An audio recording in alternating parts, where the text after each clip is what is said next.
बिस्मिल्लाहिर्रहमानिर्रहीम। अस्सलामु अलैकुम वरहमतुल्लाहि वबरकातुहू। उम्मीद है कि आप सब खैरियत से होंगे। पीर अबू नुमान रिजवी सैफ़ी यूट्यूब चैनल देखने वालों के लिए जनाब सैयद मोहम्मद अली बुखारी साहब, उनकी पुरज़ोर इसरार पर ये वजीफ़ा मुबारक हम आप तक पहुँचा रहे हैं।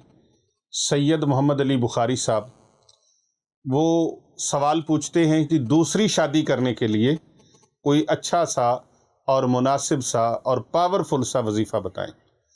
तो इसके लिए सबसे पहला वजीफ़ा जो है बहुत मुजर्रब और बहुत ताकतवर, इससे ज़्यादा ताकतवर वजीफ़ा मैंने नहीं देखा। बहुत आला है, मेरे तजर्बाशुदा है, मुजर्रब है। जितने लोगों को बताया है उतने लोगों को इससे फ़ायदा हुआ है। जिसने भी शादी की गरज से इसको किया है उसकी शादी उसी महीने में या चंद दिनों में उसकी शादी मुनक्किद हो गई। ये बहुत आला वजीफ़ा है। कुरान करीम की पारा नंबर 30 की सूरत है, सूरत नसर, सूरह नसर।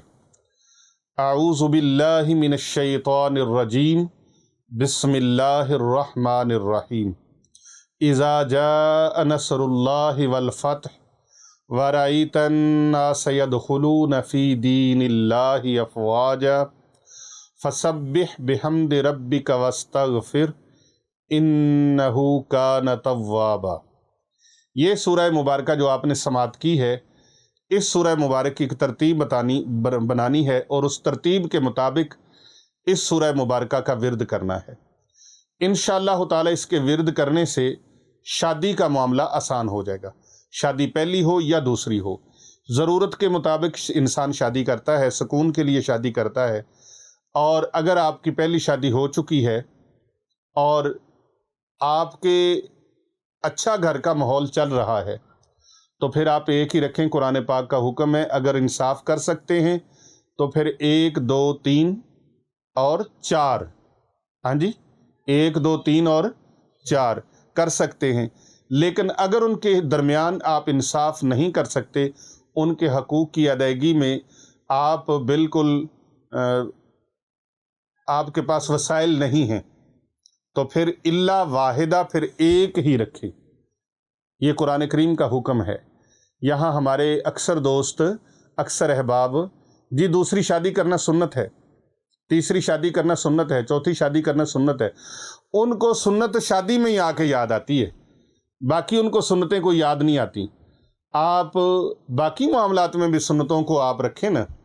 आप असर की नमाज़ पढ़ते हुए 4 सुनते पहली छोड़ देते हैं, नमाज इशा पढ़ते हुए 4 सुनते पहली छोड़ देते हैं, जो कि 4 मिनट का काम है, 5 मिनट का काम है, आप वो छोड़ देते हैं। आपने चेहरा मुबारक पर सुन्नत नहीं सजाते, आपने सर पर आप सुन्नत का ताज नहीं रखते। इसी तरह आप दूसरों के साथ अच्छा इखलाक, आला इखलाक के साथ पेश नहीं आते, अपने घर वालों के साथ आप अच्छा रवैया नहीं रखते। ये सारी सुन्नतों को आप अपनाएं, फिर कोई सुन्नत रह जाए तो उसको शादी में भी शामिल कर लें। लेकिन सुन्नत के ऊपर जो उसका दर्जा है वो वाजिब का है और वाजिब के ऊपर फ़र्ज़ का दर्जा है। तो अल्लाह के कुरान ने जो हुक्म दे दिया है कि अगर आप उनके दरमियान, उनके माबैन इंसाफ नहीं कर सकते, उनके हकूक़ अदा नहीं कर सकते और उनके हकूक़ अदा करने से आप कासिर हैं, उनके दरमियान इंसाफ करने से आप कासिर हैं, तो फिर इल्ला वाहिदा के फिर एक ही रखें। तो ये अगर किसी की शादी हो नहीं रही तो वो ये वजीफ़ा करे, शादी हो जाएगी। और अगर किसी की शादी दूसरी को वो करना चाहता है, पहली की ये फौत हो गई या तलाक हो गई है, तो दूसरी शादी वो करना चाहता है तो फिर उसके लिए ये वजीफ़ा करें। क्योंकि हमारे यहाँ अगर किसी ने तलाक दे दी हो या किसी की बीवी फौत हो गई हो, उसके साथ कोई दूसरी शादी करने को तैयार नहीं होता, तो ये भी ना तो कोई सुन्नत है, ना इस्लाम का हुक्म है कि उसके साथ शादी ना करो, बल्कि इस्लाम का हुक्म है कि शादी करो। वसाइल हैं तो शादी करो, अल्लाह ने वसाइल दिए हैं तो फिर वो शादी करे। तो शादी करने के लिए फिर अगर रिश्ता मुनासिब ना मिलता हो तो आप इस वजीफ़ा मुबारक को करें। सूरह नसर का ये वजीफ़ा है।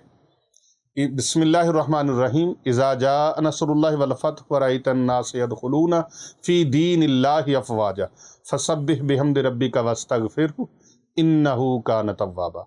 इस सूरह मुबारक को 133 मरतबा सुबह और शाम के वक़्त 2 بار آپ نے پڑھنا ہے، صبح کسی ٹائم پہ بھی پڑھ لیں، فجر کے بعد پڑھ لیں، فجر کے بعد سے لے کر 12 بجے سے پہلے تک کسی وقت میں بھی پڑھ لیں، اول آخر 3 بار درود پاک۔ اسی طرح نماز عشاء کے بعد سے لے کر رات 12 بجے تک آپ کسی وقت بھی پڑھ لیں، سونے سے پہلے آپ اس کو پڑھ لیں، اور پھر اس کے بعد اللہ تعالیٰ سے دعا مانگیں، یا اللہ خزانہ غیب سے میری غیبی امداد فرما، یا اللہ میرے لیے مناسب رشتہ عطا فرما، میری شادی کا انتظام فرما دے، تو انشاءاللہ خزانہ غیب سے، دست غیب سے شادی کا سامان ہو جائے گا، اور رشتہ انشاءاللہ بہترین اللہ تبارک و تعالیٰ کی طرف سے آپ کو مل جائے گا، اور اس کے اسباب جلد از جلد پیدا ہو جائیں گے، شادی ہو جائے گی اور اسباب بھی پیدا ہو جائیں گے۔ دن میں 2 مرتبہ آپ نے صبح اور شام کے وقت میں بعد از نماز فجر اور بعد از نماز عشاء اس وظیفہ مبارک کو کرنا ہے، انشاءاللہ تعالی اس کے فیوز و برکات آپ کو نصیب ہوں۔